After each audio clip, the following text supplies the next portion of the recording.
এই অপারেশন সিঁদুর এবং পেহেলগাঁও ঘটনার পর যে কড়া জবাব দিয়েছে ভারত, সেখানে ভারতীয় সেনাবাহিনীর বড় সড় সাফল্য। আরো তথ্য আপনাদের সামনে রাখবো। এই মুহূর্তে সরাসরি আমার সঙ্গে নিউজরুম থেকে রয়েছেন আমাদের প্রতিনিধি অতনু হালদার। অতনু, এটা বড় সড় সাফল্য ভারতীয় সেনাবাহিনী। দেখো, এখন পর্যন্ত বড়সড় সাফল্যই বলা যাচ্ছে। তার কারণ যেটা আমরা দেখতে পাচ্ছি যে ভারতীয় সেনাবাহিনী কি করলো এই 4 দিনে, তারা কি করেছে। প্রথমেই তোমাকে বলছি, যেটা ভারতীয় সেনাবাহিনীর তরফ থেকে অফিসিয়ালি জানানো হয়েছে, আমি সেই তথ্যগুলোই বলছি। সেটা হচ্ছে 9টা পাক জঙ্গি, মূলত এগুলো হচ্ছে জৈশ-ই মোহাম্মদ, লস্কর-ই তৈবা এবং একই সঙ্গে হিজবুল মুজাহিদিনের জঙ্গি ঘাঁটি। এই জঙ্গি ঘাঁটিগুলোর মধ্যে 5টা পিওকের মধ্যে এবং 4টে পাকিস্তানের মাটিতে। এই 9টা জঙ্গি ঘাঁটি যেখান থেকে ভারতের বিরুদ্ধে ষড়যন্ত্র করা হতো, বারবার ভারতে সন্ত্রাসবাদ ঘটানো হতো, সেই 9টা জঙ্গি ঘাঁটিকে ভারতীয় সেনাবাহিনীর অপারেশন সিঁদুর একদম গুঁড়িয়ে দিয়েছে। এই 9টা জঙ্গি ঘাঁটিকে গুঁড়িয়ে দেওয়া হয়েছে। এর মধ্যে মুরিদকে এবং বাওয়ালপুর, এটা হচ্ছে লস্কর-ই তৈবা এবং জৈশ-ই মোহাম্মদের হেডকোয়ার্টার বলা হতো। এই মুরিদকে এবং বাওয়ালপুরের এই যে জঙ্গি ঘাঁটি, সেটাকেও ভারতীয় সেনাবাহিনী গুঁড়িয়ে দিয়েছে।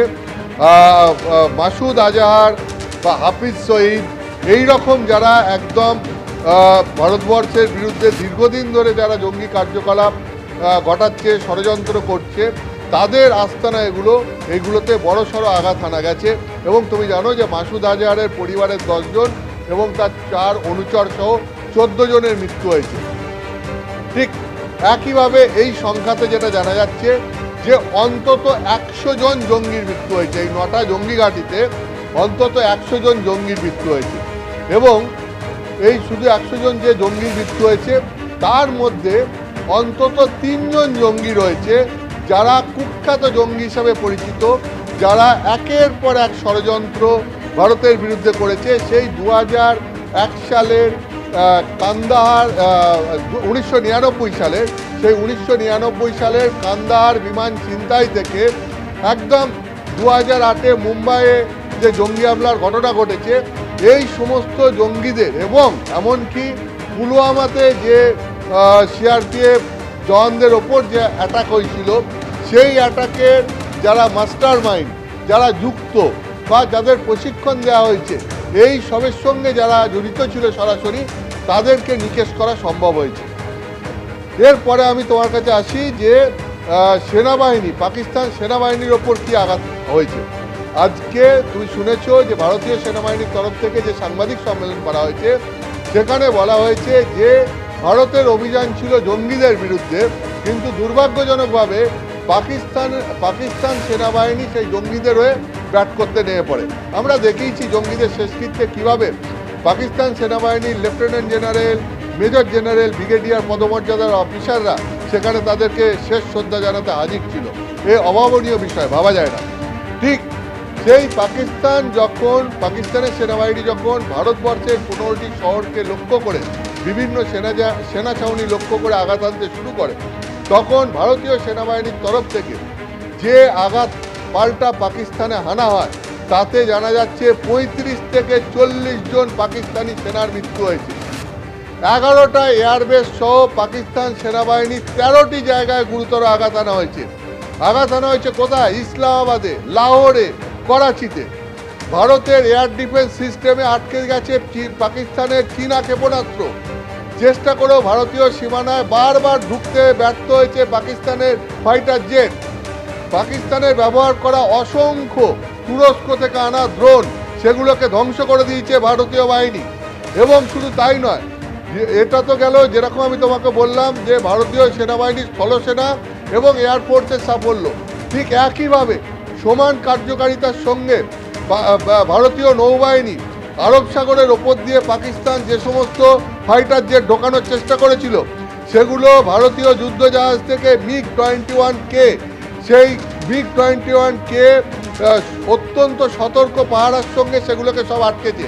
এবং ভারতীয় সেনাবাহিনীকে এই যে যুদ্ধ পরিস্থিতি তৈরি হয়েছিল, এই ভারতীয় সেনাবাহিনীর সঙ্গে কাঁধে কাঁধ মিলিয়ে কাজ করেছে বিএসএফও।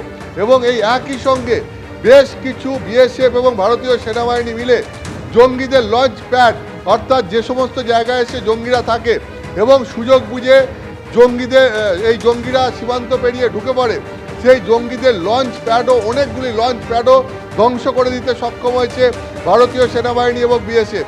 ফলে নানাভাবে জঙ্গিদের বিরুদ্ধে ভারতের যে অভিযান, তাতে যেরকম বড়সড় সাফল্য, এবং তাতে পাকিস্তান সেনাবাহিনী যখন জঙ্গিদের পাশে এসে দাঁড়ায়, তখন তাদেরকেও বড়সড় আঘাত করতে সফল হয়েছে ভারতীয় সেনাবাহিনী।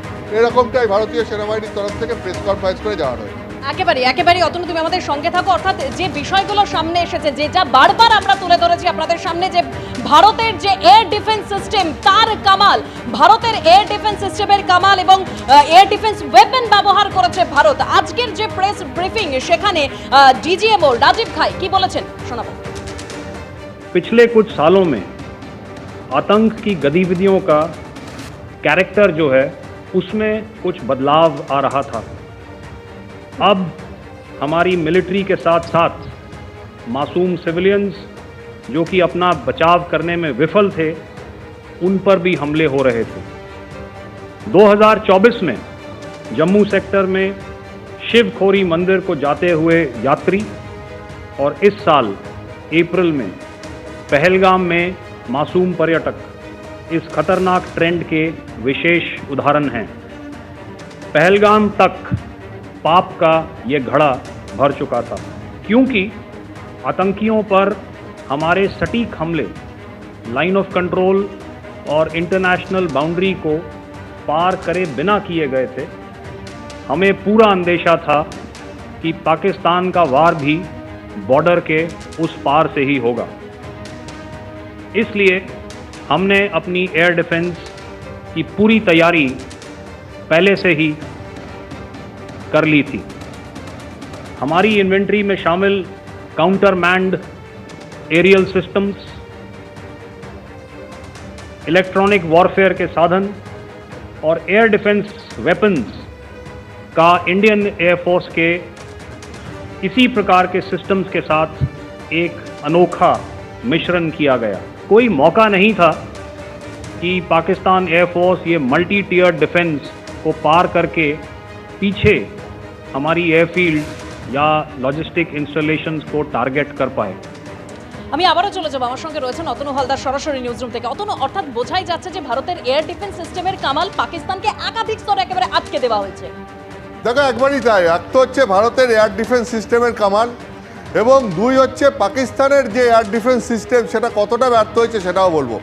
ভারতবর্ষের এয়ার ডিফেন্স সিস্টেমের কামাল কেন বলছি, তার কারণ হচ্ছে চাইনিজ ক্ষেপণাস্ত্র যেটা পাকিস্তান ব্যবহার করে এয়ার টু এয়ার, সেইটা মারার চেষ্টা করেছিল।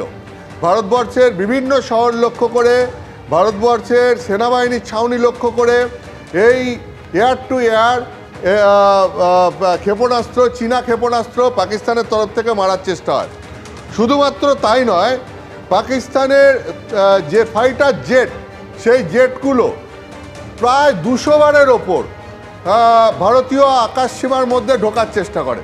সেটা কখনো সীমানা পার করে, মানে রাজস্থানের দিক থেকে, জম্মু কাশ্মীরের দিক থেকে, পাঞ্জাবের দিক থেকে, আবার কখনো আরব সাগরের দিক থেকে হয়ে গুজরাটের দিকেও 200 বার চেষ্টা করে। প্রত্যেকটা ক্ষেত্রে এই ফাইটার জেটগুলোকে আটকে দেওয়া সম্ভব হয়েছে। শুধু আটকে দেওয়া সম্ভব হয়েছে তাই নয়, কয়েকটা ক্ষেত্রে পাকিস্তানের এই ফাইটার জেটগুলোকে ভারতীয় সেনাবাহিনী, ভারতীয় এয়ারফোর্স তাদের মাটিতেই নামিয়ে দিতে সক্ষম হয়েছে। সেই ফাইটার জেটগুলোকে পাকিস্তানের মাটিতেই নামিয়ে দিয়েছে ভেঙে, এটাও তারা সক্ষম হয়েছে, এবং সেগুলো ভেঙে পড়ার পর পাকিস্তানের মাটিতেই ভেঙে পড়ে। এর বাইরে যে লং রেঞ্জ রকেট, এগুলো বারবার পাকিস্তানের তরফ থেকে ভারতের সীমান্ত লক্ষ্য করে, ভারতকে উদ্দেশ্য করে মারা হয়েছে, সেগুলোকেও আটকানো সম্ভব হয়েছে।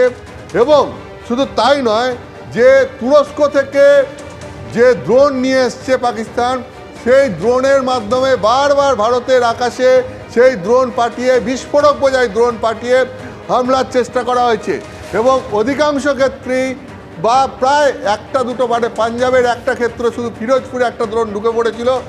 এর বাইরে অসংখ্য ড্রোন যেগুলো বিস্ফোরক নিয়ে ঢুকে পড়েছিল, সেইগুলোকে সমস্ত আটকানো সম্ভব হয়েছে ভারতের এয়ার ডিফেন্স সিস্টেমের মাধ্যমে। আর আমি বলছি, পাকিস্তানের এয়ার ডিফেন্স সিস্টেম তার সবথেকে জোরালো এয়ার ডিফেন্স সিস্টেম হচ্ছে ইসলামাবাদ।